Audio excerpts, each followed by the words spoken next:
filmdə belə bir şey var ki, güya ki Abbasqulu bəylə Qəmlo düşmən olublar. Heç cür yalandır. O Abbasqulu bəy gəlirdi, dağa mən yadıma gəlir. Atın üstə yemiş gətirirdi, ondan atama da verirdi. Hələ atam da bir durna vurmuşdu, alçaqdan gedirdi, yadıma zorla gəlir. Aha. Ondan da anam təmizlədi, bir budonu da ona qoydu. Abbasqulu bəyə. Abbasqulu bəyə. Quzunu kəsirdi, atırdı tiyan yekə qazana. Orada necə toyuq soyutması eləmirsən, onu soyutma eləyib qoyurdular siniyə. Belə sini mərciməyə yekə sinilər olurdu bizdə. Qoyurdu ona, lavaş şörəylə o əfrid, onu yeyirdilər, kabab çəkirdilər, yadıma gəlir. Sən demə filmdə qatı düşmən kimi göstərilən Abbasqulu bəylə Qəmlo çox yaxın dost olublar. Hətta bir yerdə çörək də kəsiblər.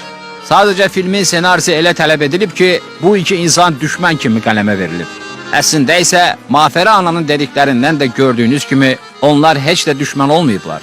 Qəmlo heç Kərbəlayı İsmailin evində də yaşamayıb. O dövrdə Kərbəlayının oğlu öldürüldükdən və evi əlindən alındıqdan sonra o Qəmlonun evinə pənah aparır. Qəmbaralı da Kərbəlayının atası kimi qəbul eləyir və ölənədək onun qulluğunda dayanır. Bir sözlə filmdə Qarabağlar rayonunun və bu qəhrəmanların adı çəkilsə də, əsl hekayə heç də göstərildiyi kimi deyil. Ondan sonra da Abbasqulu bəy öldürdülər. Kim öldürdü onu? Bilmədim, davada öldürdülər kimsə. Atam gedib oturub o anda daşın üstə papros çəkib. Deyib bizim mahallan düşman elədiniz. Abbasqulu bəyi vurdunuz. Bax, atam elə deyib. Bəs Kərbəlayı İsmaildən nə xatırlayırsınız? Kərbəlayı İsmaildəki bir mühümmetçil adamıdır. Onun evini çiməndə töktülər, dağıttılar, taxılını payladılar. Oğlu Yadullanı öldürdülər. Ondan sonra Kərbəlayı İsmail gəldi, sığındı Qəmloğa, hantda. Qəmloğa dedi ki, Qəmlo, mənə buradan bir yer elə.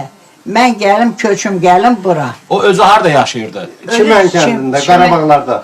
Çimən kənddə. Çimən kəndində yaşayırdı. Atam da dedi, hələ get gəl gələn.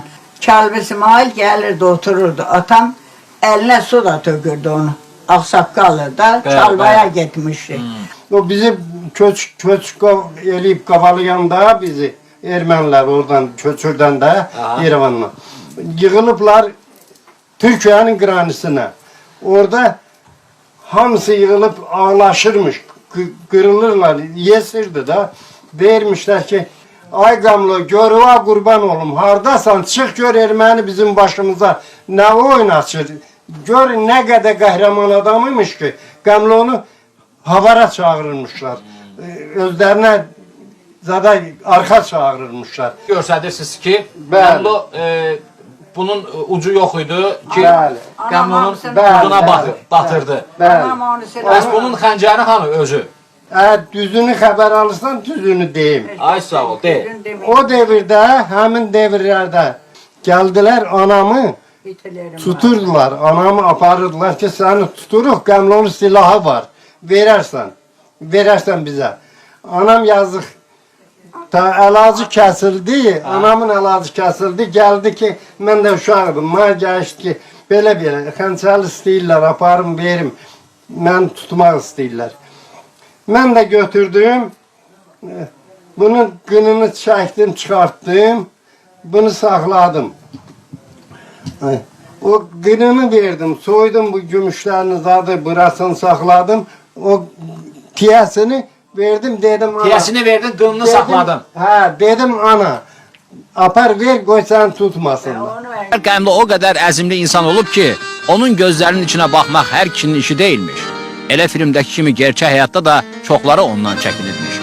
Ay ana, bəlkə Qəmlonun bir yadigarı qalıb eləyər deyə sual etmişdim ki, ana, ay oğul, bircə şəkil, bir də xəncərinin qını durur dedi. Doğrusu sizi anlada bilmərəm. O şəkil gəlib mənim əlimə çatana qədər hansı hissləri keçirdim. Şəklə ilk dəfə baxanda sanki Qəmlonu qarşımda dayanmış kimi hiss elədim. Alnımdan axan tər topuğuma qədər süzülüb gəldi.